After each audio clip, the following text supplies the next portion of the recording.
The white family who tried to end their black maid is about to find out she owns their mansion. 4 years ago, Richard Ashford assaulted her. His wife Eleanor beat her and threw her out to freeze to death.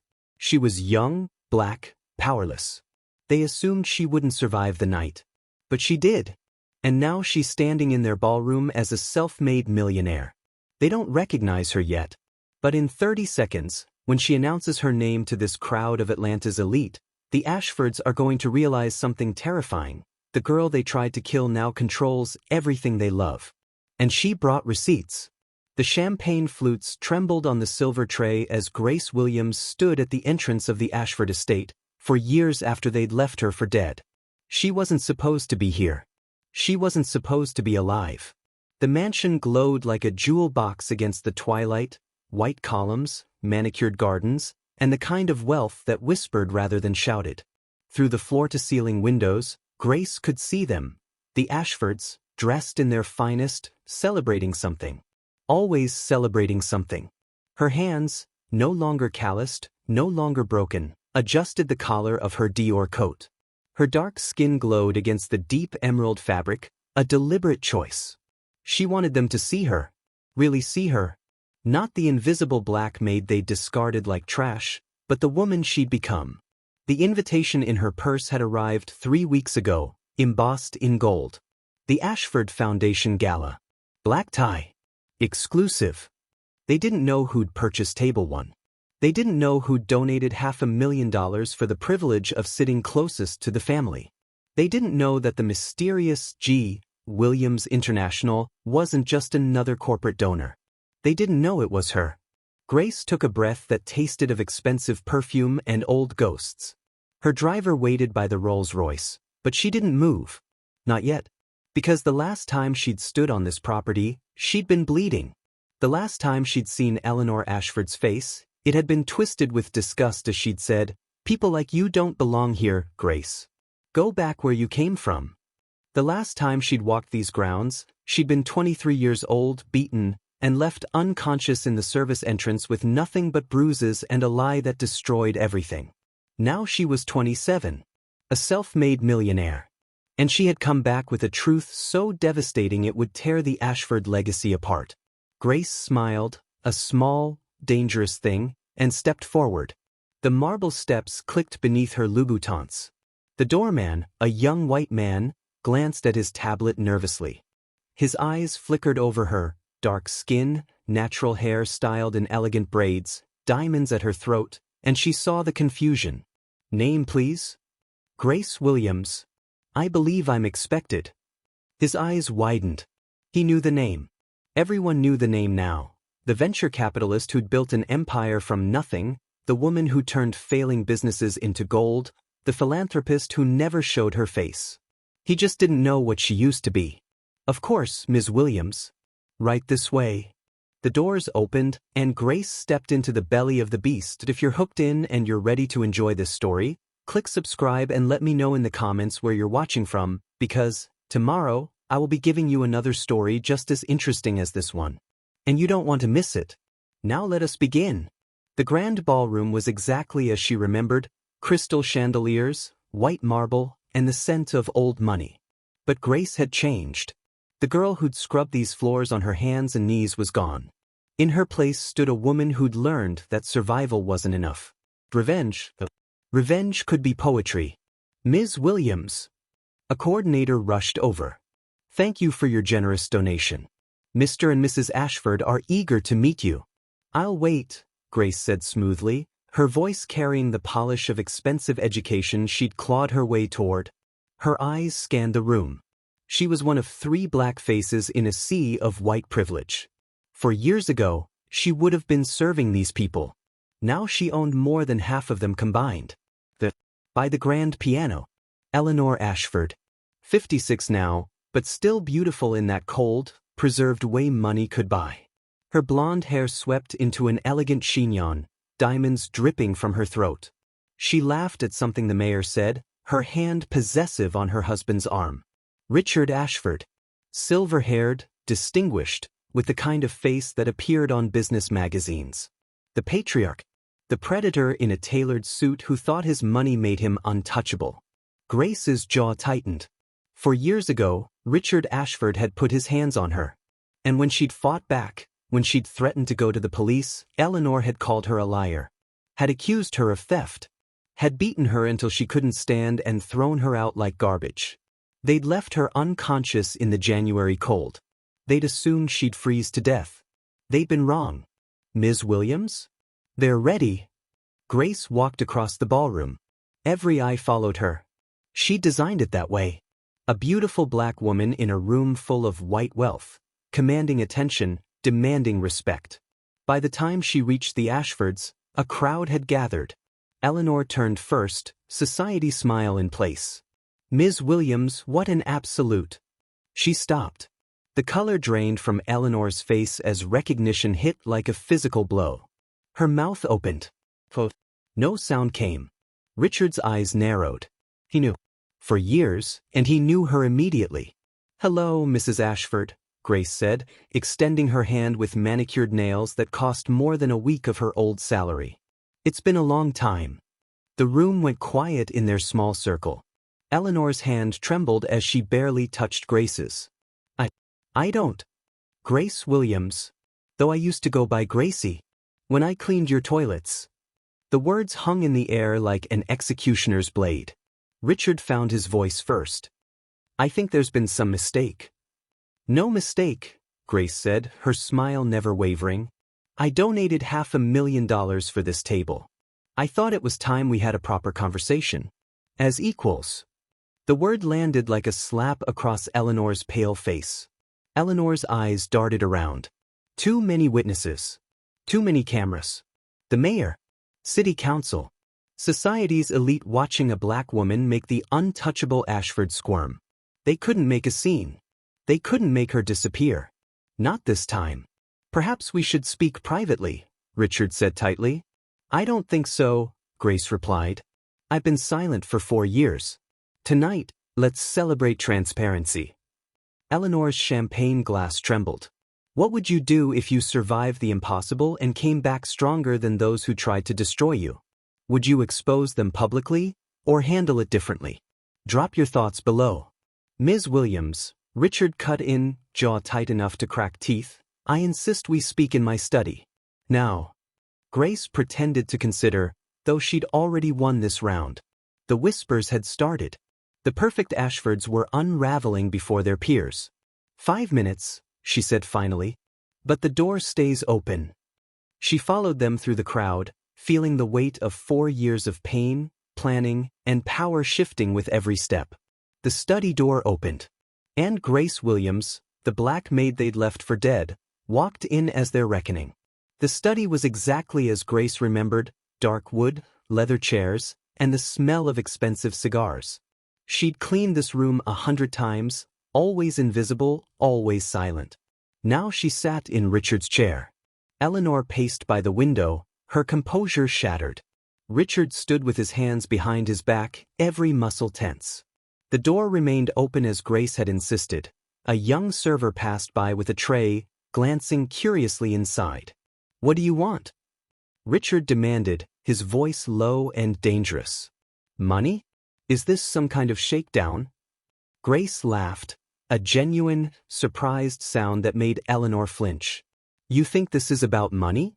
Everything's about money with people like you, Eleanor hissed, then caught herself. But the damage was done. The mask had slipped. People like me, Grace repeated softly. You mean black people? Or poor people? I'm curious which one offends you more, Mrs. Ashford. Eleanor's face flushed. That's not what I meant. It's exactly what you meant. Just like 4 years ago when you told me to go back where I came from. Where was that exactly, Mrs. Ashford? Detroit? Where I was born in the same hospital as your precious art dealer. Or do you mean Africa? Because my family's been in Michigan for 6 generations. Richard moved toward the door. Grace stood instantly. Don't, she said quietly. Don't even think about closing that door. We're going to have this conversation right here, right now, with witnesses nearby. Because we both know what happens when there are no witnesses. Her hand moved unconsciously to her ribs, where they'd cracked 4 years ago. where Eleanor's expensive shoe had connected again and again while Richard held her down. Richard saw the gesture. His face went pale. "You were stealing from us," he said, but his voice had lost its certainty. "We had proof." "You had a bracelet you planted in my room," Grace interrupted. "A bracelet that mysteriously appeared the same day I told you I was going to report what you did to me." Eleanor's head snapped toward her husband. "What is she talking about?" "She's lying," Richard said quickly. "She's a con artist." "Am I?" Grace pulled out her phone, tapped the screen, and turned it toward them. "Is this a lie?" The video played. Security footage. Grainy but clear enough. Richard Ashford, 4 years younger, entering the maid's quarters. Grace's room. Emerging 2 minutes later. Time-stamped 30 minutes before Eleanor had discovered the stolen bracelet. "Where did you get that?" Richard's voice was barely a whisper. "Your head of security, Marcus, remember him? The one you fired 3 years ago for asking too many questions." Grace smiled. "He kept backups. Insurance, he called it. When I tracked him down 2 years ago, he was very cooperative. Especially after I told him what you'd done to me." She swiped to the next image. Medical records. Emergency room visit. January 15th, 4 years ago. 23-year-old black female. Multiple contusions. 3 cracked ribs. Concussion. Hypothermia. Patient states she was assaulted and left outside in freezing temperatures. Eleanor had stopped pacing. She stared at the phone like it was a venomous snake. "The hospital asked if I wanted to file a police report," Grace continued, her voice steady despite the memories clawing at her throat. "But I was terrified. You were the Ashfords. I was nobody. A maid with no family, no connections, no proof. Who would believe me?" She locked the phone and slipped it back into her purse. "So I disappeared. I took the $700 I'd saved, got on a bus, and started over. I was homeless for 3 months. Slept in shelters. Worked cash jobs. But I survived." Grace walked to the window, looking out at the glittering party below. At the life she'd been excluded from. "Then I met someone. A woman named Dr. Patricia Okonkwo. She ran a free clinic where I went for my ribs. She saw something in me, maybe she saw herself. She'd come from Nigeria with nothing, built a medical practice from scratch. She asked me what I wanted to do with my life." For the first time since entering the study, Grace's voice softened.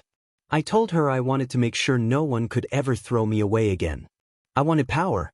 Real power. The kind that money and influence brings. Dr. Okonkwo gave me a job. Receptionist at first, then office manager. She paid for me to finish my GED, then community college. She introduced me to investors, taught me about business, about wealth building. She became the mother I never had." Grace turned back to face the Ashfords. 2 years ago, I started my own consulting firm. I had a gift. I could look at struggling businesses and see exactly what they needed. Within 6 months, I'd turned 3 companies profitable. Within a year, I had venture capitalists calling me. Within 18 months, I'd made my first $1 million. Eleanor sank into a chair, her perfect composure completely shattered. "Last year, I bought the building you're standing in." Richard's head jerked up. "What?" "This estate. The Ashford Manor. You don't own it anymore, Richard. Your family trust sold it to pay debts, gambling debts you've been hiding from Eleanor. The new owner? G. Williams International. Me." The color drained from Richard's face. "I've been your landlord for 8 months. You just didn't know it. All those charity galas you host here? I allow them. The foundation you're so proud of? It operates at my discretion." Grace moved toward the door, then paused. "But here's what you need to understand. I didn't come back for revenge. I came back because 4 years ago, something happened in this house that you buried. Something that involves more than just me." Eleanor looked up, mascara running down her cheeks.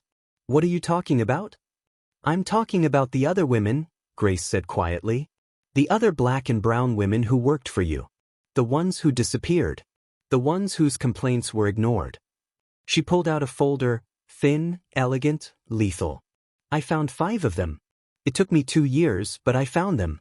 And they all have stories. Stories about Richard. Stories about this family. Stories that the police might be very interested in hearing. The folder hit the desk. So here's what's going to happen. Tomorrow morning, you're going to announce that the Ashford Foundation is launching an investigation into past employment practices. You're going to establish a victim compensation fund. And you're going to cooperate fully with whatever authorities want to investigate. And if we refuse? Richard asked hollowly. Grace smiled, cold and final. Then I release everything. The video. The medical records. The testimonies. And I let the world see what you really are. She walked to the door, then looked back one last time. Oh, and Richard? That security system you installed after firing Marcus? I own the company. I've seen everything for the past 8 months. Every conversation. Every secret. Sleep well. Grace left the study and walked back into the ballroom, her heart pounding beneath the calm exterior. The orchestra played. Champagne flowed. The glittering crowd had no idea that in the next 24 hours, one of Atlanta's most prominent families would begin to crumble. She'd done it. She'd confronted them. She'd won. So why did she feel so empty? Ms. Williams. Grace turned to find a young black woman in server's uniform, no older than 20, holding a tray of champagne. The girl's name tag read, Destiny. Yes. I just wanted to say. Destiny glanced around nervously, then lowered her voice. Thank you. I heard what you said to them. Through the door. About the other women. Grace's breath caught. You were listening? I work here. Part-time, for events. And Mrs. Ashford. Destiny's eyes filled with tears. She treats us like we're invisible. Like we're nothing. Mr. Ashford. She stopped, unable to continue. Grace's blood ran cold. Has he touched you? Destiny shook her head quickly. No. But he looks. And he corners us sometimes. Says things. My friend Keisha quit last month because she stopped as another server passed by. Grace pulled out a business card, pressed it into Destiny's hand. Call me. Tomorrow. We'll talk. If you or anyone else needs help, needs protection, I want to know. Destiny's fingers closed around the card like a lifeline. You really came back. You really stood up to them. I did. And so can you. As Destiny melted back into the crowd, Grace felt something shift inside her. This wasn't just about her anymore. It never had been. She made her way through the ballroom, nodding politely at curious guests, deflecting questions about her business with practiced ease. She needed air. She needed. Excuse me, Ms. Williams? Grace turned to find a man in his early 30s, black, well-dressed, with intelligent eyes and a warm smile. He extended his hand. Damon Carter. I'm an investigative journalist with the Atlanta Tribune. I've been following your work. Your business success is remarkable for someone so young. Grace shook his hand cautiously. Thank you, Mr. Carter. Though I prefer to keep a low profile. I noticed. In fact, there's almost nothing about you online before 3 years ago. It's like you appeared out of thin air. His tone was curious, not accusatory. As a journalist, that fascinates me. As a black man in Atlanta, it inspires me. Sometimes people need a fresh start, Grace said carefully. Agreed. And sometimes people have stories that need to be told. Damon glanced toward the study where the Ashfords had just emerged, both looking shaken. I couldn't help but notice the tension between you and our hosts. Old acquaintances? Grace studied him. Journalist. Investigative. That could be useful or dangerous, depending on which side he landed on. Let's just say we have history, she said finally. The kind of history the public might be interested in? Before Grace could answer, a commotion erupted near the entrance. Security guards rushed toward the main doors. Raised voices. A woman's voice, specifically, loud and desperate. I have the right to be here. This is my family's house. You can't keep me out. Grace's blood turned to ice. She knew that voice. The crowd parted, and Grace saw her, a young white woman, mid-20s, designer dress rumpled, makeup smeared, security guards trying to restrain her without causing a scene. Melissa, Grace whispered. Richard's daughter. His legitimate daughter from his first marriage. Grace had never met her. Melissa had been away at boarding school 4 years ago, but she'd seen photos around the house. Melissa Ashford, the golden child, Daddy's princess. Except this Melissa looked nothing like those photos. She was thin, too thin, with dark circles under her eyes and a wild, desperate energy that made people step back. Richard rushed toward his daughter, Eleanor close behind. "Melissa, sweetheart, what are you doing here?" Richard's voice was strained, trying to maintain composure. "You said you weren't coming." "Because you told me not to." Melissa's voice cracked. "Because you're ashamed of me. Because I'm not perfect anymore, right, Dad? Not the perfect daughter for your perfect foundation." "Melissa, please, you're making a scene." Maybe everyone should see the truth. Maybe everyone should know what you really are." Eleanor grabbed Melissa's arm, smiled tightly at the staring guests. "She's not well. She needs her medication." "I'm not crazy." Melissa jerked away from her stepmother. "I'm not the one who's sick. You are. This whole family is rotten, and I'm tired of pretending." Grace found herself moving forward, drawn by something she couldn't name. Damon Carter followed, phone discreetly recording. "Melissa," Richard said quietly, dangerously, "if you don't leave right now, I will have you forcibly removed and committed." Again. The word, again, hung in the air like a threat.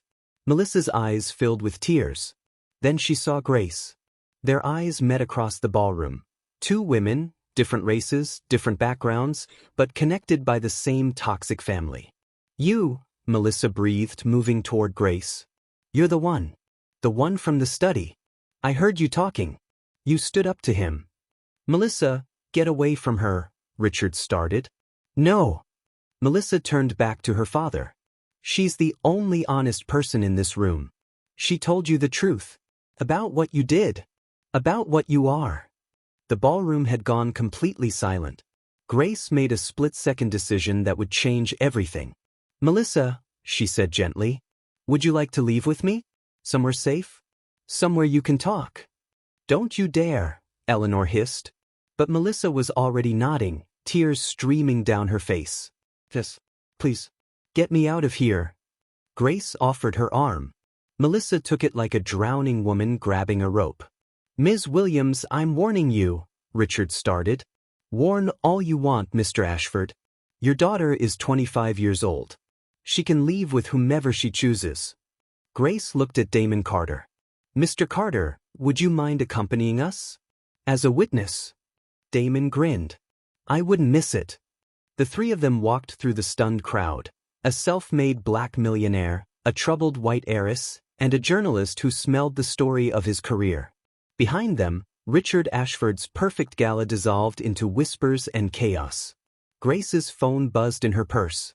A text from an unknown number. "This is destiny. There are 6 of us. Current employees. We all have stories.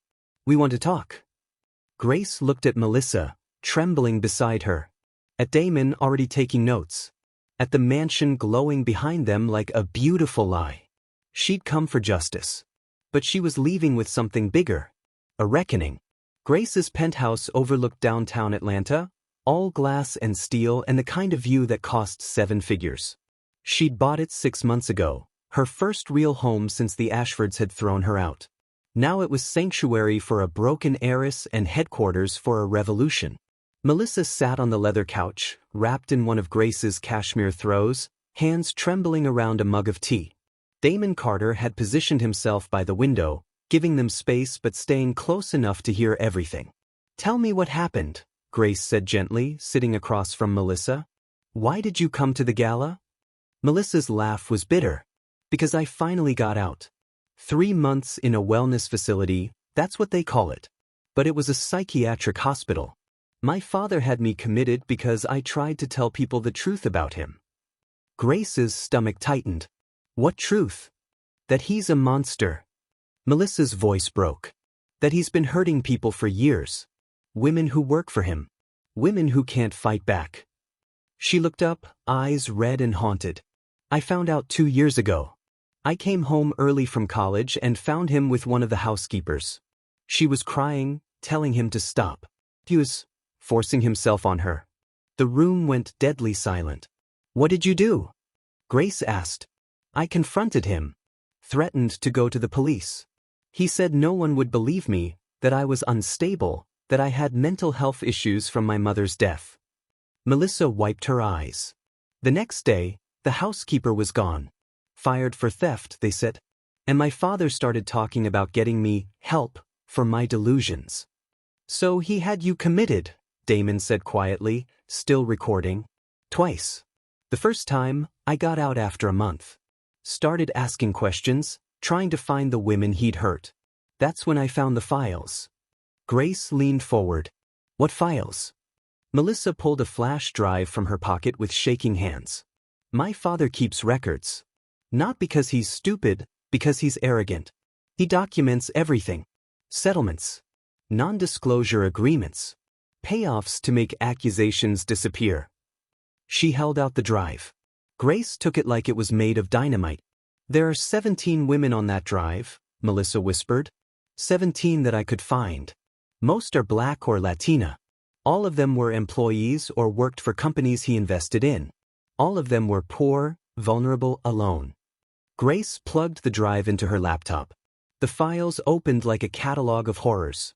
Names, dates, settlement amounts, NDAs with penalties for speaking out, hundreds of thousands of dollars these women could never afford to pay. And photographs. Young faces. Scared faces. Women who looked like Grace had looked 4 years ago. "Sweet Jesus," Damon breathed, looking over Grace's shoulder. Grace's hands were shaking now too. "How did you get this?" "My father's office. I broke in 3 months ago, copied everything I could find before security caught me. That's when he had me committed the second time. Said I was paranoid, dangerous to myself and others." Melissa's voice turned hard. "But I'm not crazy. I'm the only sane person in that family." Grace scrolled through the files, her chest tight with rage and recognition. There, Maria Gonzalez. Settlement, $50,000. NDA signed February 2021. She'd been 22. And there, Keisha Johnson. The friend Destiny had mentioned. Settlement, $75,000. NDA signed just 8 months ago. "He's been doing this for at least 20 years, Grace said, voice hollow. "These are just the ones he paid off. How many others just disappeared?" "That's what I tried to find out," Melissa said. "That's why I needed to get to the gala tonight. Because I heard he was planning something big. A merger with a company that has offices in 5 states. More employees. More vulnerable women." Damon stopped recording. "This is bigger than assault. This is systematic predation with corporate resources behind it. Ms. Williams, with this evidence." "We can't use it," Grace cut him off. "These NDAs are legal contracts. If we publish names, these women could be sued for everything. They'd lose their settlements, their homes, everything. So what do we do?" Melissa asked desperately. Grace closed the laptop, her mind racing. For years ago, she'd been powerless. Now she had money, influence, connections. But the system was still designed to protect men like Richard Ashford. "Unless we don't expose them," Grace said slowly. "We give them a choice." She pulled out her phone, started typing. "I'm going to contact every woman on this list. Offer them legal protection, financial support if they lose their settlements. But most importantly, I'm going to offer them their voices back." "A class action lawsuit?" Damon asked. "Better. A movement." Grace looked between them. One woman coming forward is vulnerable. 17 women standing together? That's unstoppable. Her phone buzzed. Another text from Destiny. "We're ready to meet. Tomorrow. All 6 of us." Grace showed them the message. 17 past victims. 6 current employees. And now the daughter of the man who did this, willing to testify. She looked at Melissa. "Are you sure? This will destroy your father. Your family name. Your inheritance." Melissa's jaw set with determination that reminded Grace of herself. "But some legacies deserve to burn. If you discovered your own family was hiding terrible secrets, would you have the courage to expose them?" Or would you stay silent to protect the people you love? Let me know what you'd do in the comments. Grace stood, walked to the window. The city glittered below, full of secrets, full of power, full of women who'd been silenced too long. Then let's burn it all down. The meeting was set for Grace's office building, a sleek tower in Midtown she'd purchased last year. Conference room on the 20th floor. Private, secure, and most importantly hers. By 10 a.m., they'd all arrived. Destiny and 5 other current Ashford employees, all black and brown women, ages 19 to 35. Their faces carried the same haunted look Grace remembered from her own mirror 4 years ago. Melissa sat quietly in the corner, no longer the wild, desperate woman from the gala. She'd slept, showered, and found a steel in her spine that money couldn't buy. Damon Carter stood by with his notebook, but Grace had made him promise. Nothing gets published without consent from every woman in this room. And then there were the others. Grace had spent all night making calls, sending encrypted messages, offering protection and legal support. 3 of the 17 women from Melissa's files had agreed to come. Maria Gonzalez, now 26, worked 2 jobs to support her daughter. Keisha Johnson, 23, had used her settlement to finish nursing school but still woke up screaming. And Patricia Kim, 31, who'd been Richard's executive assistant 5 years ago. 10 women. 10 stories. 10 reasons why Richard Ashford needed to fall. Grace stood at the head of the table, her heart pounding. Thank you for coming. I know this took incredible courage. The conference room door burst open. Grace's head of security, Marcus, the same man who'd given her the security footage, stood there, face grim. We have a problem. He pulled up the news on the conference room screen. Atlanta Tribune website. Breaking news banner. Ashford Foundation under investigation. Anonymous sources allege systematic abuse. Grace's blood ran cold. She turned to Damon. You promised. That wasn't me, Damon said quickly, already on his phone. I didn't write this. I didn't. He stopped, face draining of color. It's my editor. Someone sent him the story anonymously. He published it an hour ago. The women around the table erupted in panic. My Andy, I'll lose everything. They'll know it was me. I have children I can't afford. Grace raised her hands for silence, but her mind was racing. Someone had leaked the story. Someone wanted this public before they were ready. Her phone rang. A known number. She answered on speaker. Hello. Hello, Grace. The voice made her skin crawl. Richard Ashford. Controlled. Victorious. I assume you've seen the news. What did you do? I leaked it myself. Early this morning. Anonymous tip to the Tribune, complete with just enough information to start an investigation but not enough to prove anything. His laugh was cold. You wanted to control the narrative? Too late. Now it's chaos. Those NDAs you were worried about violating? Already in motion. My lawyers are filing lawsuits against every woman named in that article as we speak. Maria started crying. Keisha looked like she might be sick. You're destroying innocent people, Grace said, voice shaking with rage. I'm protecting my family. You thought you were so clever, building your little army of victims? But you forgot something. Grace, I've been playing this game for 30 years. I know how to win. Why would you expose yourself? Because now the story is out there, muddied by anonymous sources and alleged victims. By the time your women try to speak, the public will be exhausted. And my lawyers will have buried them in litigation they can't afford. His voice hardened. You should have taken the settlement I offered you 4 years ago, Grace. You should have stayed gone. You never offered me a settlement. You tried to kill me. Silence. Then, prove it. The line went dead. Grace stood frozen, watching everything she'd built in the last 4 years crumble in real time. The women around the table looked at her with fear, betrayal, desperation. What do we do? Destiny whispered. Grace looked at the screen. At the story already spinning out of control. At Richard's face on the news, giving a statement, looking concerned and compassionate, talking about false allegations and troubled individuals. He'd outplayed her. She'd come for revenge, but he'd burn the bridge before she could cross it. Unless. Grace's phone buzzed. A text from an unknown number. I have what you need. Meet me. Alone. Come to the Ashford estate. Service entrance. Midnight. E.A. Eleanor Ashford. Richard's wife wanted to talk. And Grace had a terrible feeling she knew why. Grace shouldn't have come alone. Every instinct screamed at her as she stood at the service entrance of the Ashford estate at midnight. The same entrance where they'd left her bleeding 4 years ago. The same door she'd stumbled through, desperate for help that never came. Now she was back, and it felt like walking into her own grave. The door opened before she could knock. Eleanor Ashford stood there, no makeup, no jewelry, wearing a simple sweater and jeans Grace had never imagined her owning. She looked older. Smaller. Human. Thank you for coming, Eleanor said quietly. Please. Inside.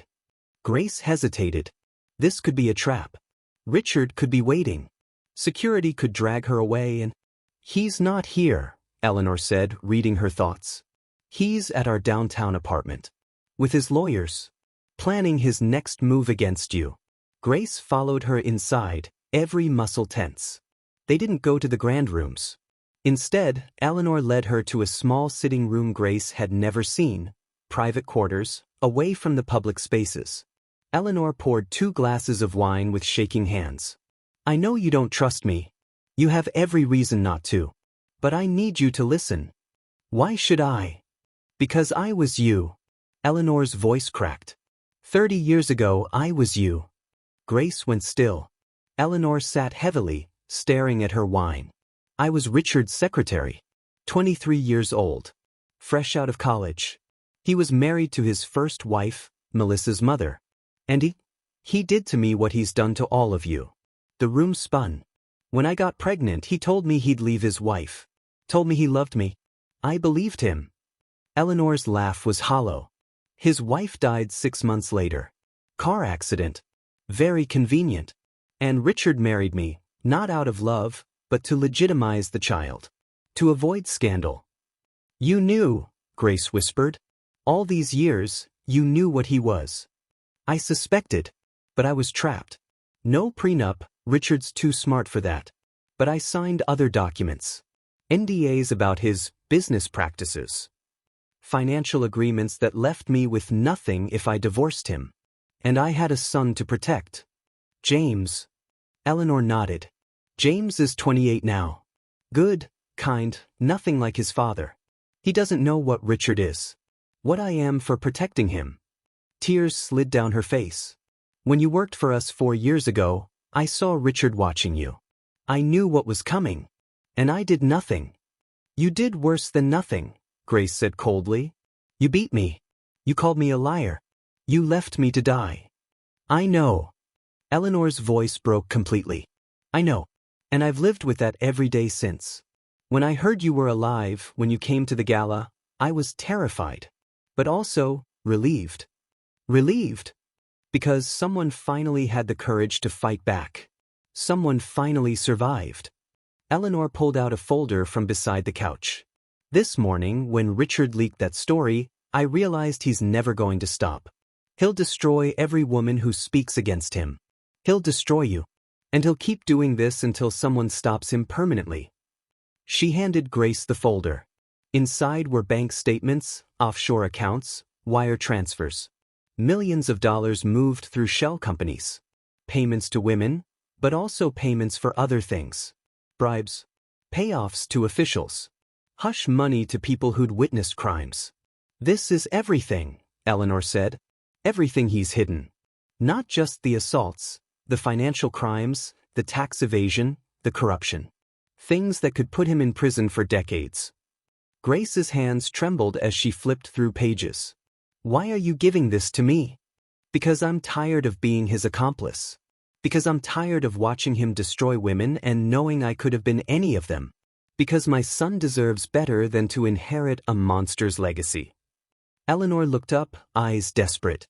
And because 4 years ago, I took something from you that I can never give back. Your dignity. Your safety. Almost your life. This doesn't make us even, Grace said. I know. Nothing ever will. But maybe it's a start. Eleanor stood, walked to the door. He's planning something, Grace. Tomorrow. He's going to hold a press conference. Paint himself as the victim. Discredit every woman who's spoken against him. And then he's going to come after you specifically. Dig into your past, find anything he can use to destroy you. Grace's stomach dropped. Her past. The parts she'd hidden. The parts that could unravel everything. What do you know? She asked quietly. Eleanor's face was sad. More than you think. Richard had you investigated the moment you bought this estate. He knows about Dr. Okonkwo. About the shelter. About everything you did to survive. The ground felt like it was crumbling beneath Grace's feet. He's going to use your pain against you, Eleanor continued. Make you look unstable. Desperate. Vengeful. Turn your survival story into a weapon. Grace sank into a chair, the folder heavy in her hands. She'd been so focused on exposing Richard that she hadn't protected herself. Hadn't thought about what he could do to her reputation, her business, her life. She'd come for justice. But she was about to lose everything. Grace sat alone in her penthouse at 3 a.m., Eleanor's folder spread across her dining table like evidence at a crime scene. The city lights blurred through her tears, the first she'd allowed herself to cry since the gala. Richard was going to destroy her. Expose every desperate thing she'd done to survive. Paint her as a vindictive gold digger who'd clawed her way up through lies and manipulation. And the worst part? Some of it was true. She hadn't been completely honest about her rise. There were gaps in her story. Jobs she'd taken that weren't exactly legal. Money she'd earned in ways she wasn't proud of. A month working at a gentleman's club because it paid better than 3 legitimate jobs combined. Survival wasn't pretty. It wasn't noble. It was just survival. Her phone buzzed. A text from Melissa, "Can't sleep. You okay?" Grace almost laughed. Was she okay? She'd spent 4 years building armor around herself, becoming untouchable, unbreakable. And now Richard was about to strip it all away and show the world the scared, broken girl she'd been. Another text, this time from Damon. "My editor wants your response to Richard's allegations before the press conference. I can help you craft something. Call me." And then one from Destiny. "The other girls are scared. They want to back out. We can't afford the lawsuits. I'm sorry." Grace stared at the messages, feeling the walls closing in. Then her phone rang. Dr. Patricia Okonkwo. The woman who'd saved her life 4 years ago. "Grace, baby, I saw the news. Are you all right?" Hearing that voice, warm, maternal, safe, broke something inside Grace. "I don't know what to do. He's going to destroy everything. Everyone. And it's my fault for thinking I could win against someone like him." "Grace Elizabeth Williams," Dr. Okonkwo said firmly. "Do you remember what I told you the day we met?" Grace closed her eyes, remembering. The free clinic. Her cracked ribs burning with every breath. Dr. Okonkwo's gentle hands and fierce eyes.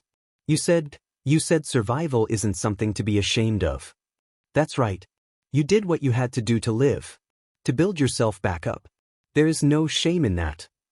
Dr. Okonkwo's voice softened. "But now you're not just surviving anymore, are you?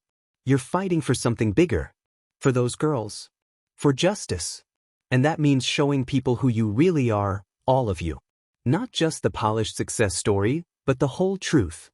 The truth will destroy me. The truth will set you free, child. Richard's power comes from secrets and shame. What happens when you take that away from him?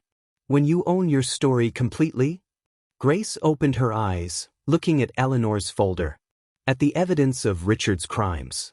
At the messages from women who were terrified but still trying. What if I'm not strong enough?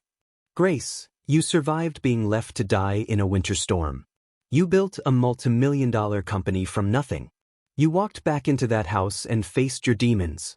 Dr. Okonkwo laughed softly. "Baby, you're the strongest person I know. You just forgot for a moment." After they hung up, Grace sat in the silence, letting the fear wash over her and then through her. Dr. Okonkwo was right. Richard's power came from shame, from making his victims feel like their survival was something dirty, something to hide. But what if she didn't hide? What if she stood up tomorrow and told the whole truth? Not the sanitized version. Not the inspirational rags to riches story. The real story. The messy, painful, imperfect truth of what it takes to survive when powerful people try to erase you. Grace picked up her phone and called Damon. "I want to give a statement," she said, "before Richard's press conference. But I'm not responding to his allegations. I'm telling my story. All of it. Grace, if you expose your own vulnerabilities, that's exactly what I'm going to do. Richard wants to weaponize my past? Fine. I'll own it first. Every part of it. The shelter. The struggle. The things I'm not proud of. All of it." Her voice grew stronger. "And then I'm going to show how a man with millions of dollars and unlimited power tried to destroy a 19-year-old girl for the crime of saying no." She could hear Damon smiling through the phone. "When?" "We go live on social media in 2 hours. Before the news cycle starts. Before Richard can control the narrative." Grace stood, walked to her closet. "And I'm going to ask every woman who's been hurt by him to stand with me. Not hiding. Not afraid. Together. That's risky. Most of them are terrified of the lawsuits. I'm covering all legal fees. Every single one. And if they lose their settlements, I'm replacing the money personally." Grace pulled out a simple black dress. Not designer, not armor. Just honest. "Richard has money and power. But we have something stronger." "What's that?" "The truth. And each other." Grace looked at herself in the mirror. Not the polished businesswoman. Not the revenge-seeking warrior. Just Grace. Scared, scarred, and stronger than she'd ever known. Sometimes our greatest power comes from owning our whole story, even the parts we're ashamed of. Have you ever had to be vulnerable to become truly strong? Share your thoughts below. She was done hiding. It was time to burn it all down and rise from the ashes. The live stream went live at 6 a.m. Grace sat in her living room, no makeup team, no script, just her and a camera. Within minutes, thousands were watching. Then tens of thousands. "My name is Grace Williams," she began, her voice steady.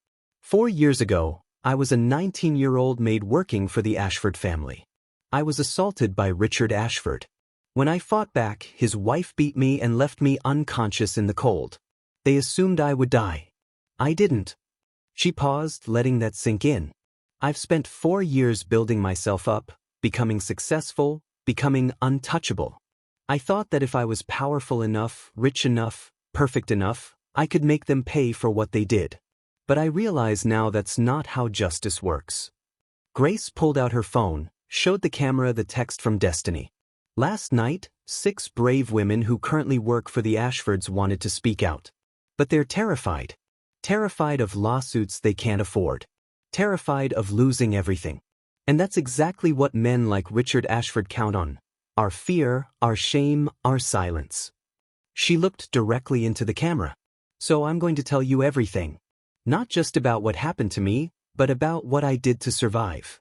I lived in shelters. I worked 3 jobs. I worked at a gentleman's club because it paid my rent and my community college tuition. I'm not proud of everything I did. But I'm not ashamed anymore either. Because survival isn't pretty. It's messy and desperate and human." The viewer count climbed past 100,000. Richard Ashford is going to hold a press conference today where he'll try to discredit me by exposing these things. So I'm exposing them first. Because my past doesn't make his crimes less real. It makes them worse. He targets vulnerable women specifically because he thinks no one will believe us. Because he thinks our survival will be used against us. Grace held up Eleanor's folder. "But I have evidence. Financial records showing Richard Ashford paid off at least 17 women over 30 years to keep them silent about sexual assault. Bank statements showing he's committed tax fraud and bribery. And testimonies from women who are finally ready to speak, not because they're not afraid, but because they're tired of being afraid." Her phone started buzzing. Text after text. "Destiny, I'm in. Whatever it takes. Maria, me too. I'm ready. Keisha, let's do this." One by one, the women who'd been too scared just hours ago found their courage. If you're watching this, Richard Ashford, know this. You don't get to control this story anymore. You don't get to weaponize our pain. And you don't get to win. Grace ended the live stream.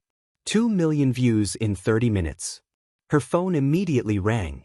Damon. Grace, Richard just canceled his press conference. His lawyers are in full damage control. And, he paused. The FBI just announced they're opening an investigation based on the financial documents you showed. Grace's hands started shaking. What? Someone from the bureau was watching your stream. They want the full folder. Grace, this isn't just a civil case anymore. This is federal. Before Grace could respond, her door buzzer rang. Security camera showed Melissa, Eleanor, and James Ashford, Richard's son, standing in her lobby. Grace buzzed them up, heart pounding. When the elevator opened, James stepped out first. He looked devastated, eyes red, hands shaking. Ms. Williams, I didn't know. All these years, I had no idea what my father was. James, you don't have to. Yes, I do. He held out his phone. I just posted this. Grace looked at the screen. James's social media, millions of followers. My name is James Ashford. My father, Richard Ashford, is a sexual predator. I believe Grace Williams. I believe all the women who've come forward. And I'm using every resource I have to make sure he faces justice. The Ashford Foundation is being dissolved. All assets will go to victims of sexual assault. My father's legacy ends today. Eleanor stepped forward, tears streaming down her face. I've filed for divorce. And I've given federal investigators access to everything, 30 years of records Richard thought I didn't know about. Melissa was crying too. He just got arrested. FBI showed up at the apartment 20 minutes ago. It's over. He's actually over. Grace couldn't breathe. After 4 years of planning, fighting, surviving, it was real. Richard Ashford, the untouchable patriarch, was in handcuffs. Her phone exploded with notifications. News alerts. Social media. Messages from women she'd never met.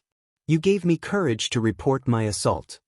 Because of you, I'm finally pressing charges. Thank you for showing us we're not alone. Grace sank onto her couch, overwhelmed. Melissa sat beside her, took her hand. Then Eleanor. Then James. For people destroyed by the same man, now united in his downfall. What happens now? Melissa asked quietly. Grace looked around at them. The daughter, the wife, the son, and herself. Different faces, different stories, but connected by survival. Now, Grace said, we heal. 6 months later, Grace stood at the podium of the newly opened Rising Phoenix Center, a sprawling facility in downtown Atlanta dedicated to helping survivors of workplace assault. Therapy, legal aid, job training, and housing assistance all under one roof. Funded entirely by the dissolution of the Ashford Foundation and Grace's own fortune. The grand opening had drawn hundreds, survivors, advocates, media, and the women who'd made this moment possible. Destiny stood near the front, now the center's community outreach coordinator, wearing her college graduation cap. She'd enrolled using the scholarship fund Grace had established. Maria was there with her daughter, who'd just started kindergarten at a school Maria could finally afford. Keisha, in her nursing scrubs, had come straight from her shift at the hospital where Dr. Okonkwo still practiced. Patricia Kim had flown in from Seattle, where she'd started her own consulting firm helping companies implement real anti-harassment policies. And in the back row, sitting together like an unlikely family, were Eleanor, Melissa, and James Ashford, no longer defined by Richard's legacy, but building their own. Eleanor had donated her entire divorce settlement to the center. Melissa was training as a victim advocate. And James had used his inheritance to establish legal funds for survivors fighting powerful abusers. Grace cleared her throat, and the room fell silent. 6 months ago, I stood in my living room with a camera and told the truth. Not because I was brave, but because I was tired of being afraid. Tired of letting shame and silence protect the people who'd hurt me. She looked out at the faces watching her. So many survivors. So many stories. Richard Ashford is currently serving 15 years in federal prison. He was convicted on multiple counts of assault, tax evasion, bribery, and obstruction of justice. 23 women testified against him. 23 women who found the courage to speak. Applause erupted, but Grace raised her hand. But this center isn't about him. It's not about revenge. It's about what comes after. Because for every Richard Ashford who gets caught, there are dozens who don't. For every woman who speaks out, there are thousands who can't. And this center is for them. For us. Grace felt tears prick her eyes. 4 years ago, I was left to die because I said no to a powerful man.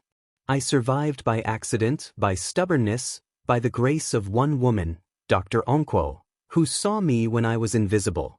Dr. Okonkwo stood in the crowd, wiping her own tears. I want this center to be that for other women. A place where you're seen, where you're believed, where your survival isn't held against you, but celebrated, where you can heal and then help others heal. Grace stepped back from the podium, and one by one, the women who'd testified against Richard came forward. They cut the ribbon together, 23 pairs of hands, different colors, different ages, but united. As the crowd moved inside for the reception, Damon Carter approached Grace. His investigative series on the Ashford case had won national awards and sparked federal investigations into other powerful predators. "How does it feel?" he asked. Grace watched Destiny laughing with Maria's daughter. Watched Melissa showing other survivors around the facility. Watched Eleanor talking quietly with a young woman who looked terrified but hopeful. "Like the beginning," Grace said. "Not the end." Later that evening, Grace stood alone on the center's rooftop terrace, looking out at Atlanta's skyline. The same city that had almost killed her. The same city where she'd rebuilt herself. Her phone buzzed. A message from an unknown number. "My name is Andrea. I work for a senator. He assaulted me 2 years ago. I saw your story. I'm ready to tell mine. Can you help me?" Grace smiled through her tears and typed back, "Yes. You're not alone. None of us are anymore." She looked up at the stars, thinking about the girl she'd been 4 years ago, broken, bleeding, left for dead in the cold. That girl had survived. Had fought. Had refused to stay invisible. And now she was making sure no other woman had to fight alone. Grace had come back for revenge. But she'd found something better. Purpose. Community. She'd come back richer, not just in money, but in the ways that actually mattered. In strength. In sisterhood. In the knowledge that survival wasn't just about living. It was about making sure others could live too. The white family had thought they'd ended the black maid. Instead, they'd created a movement. And Grace Williams, survivor, advocate, warrior, was just getting started. Thank you for watching this story to the end. If you enjoyed this story, you will surely love the next one. It's as crazier and more intriguing as you can ever imagine. So do check it out. Click on the image showing on your screen right now to watch the next one.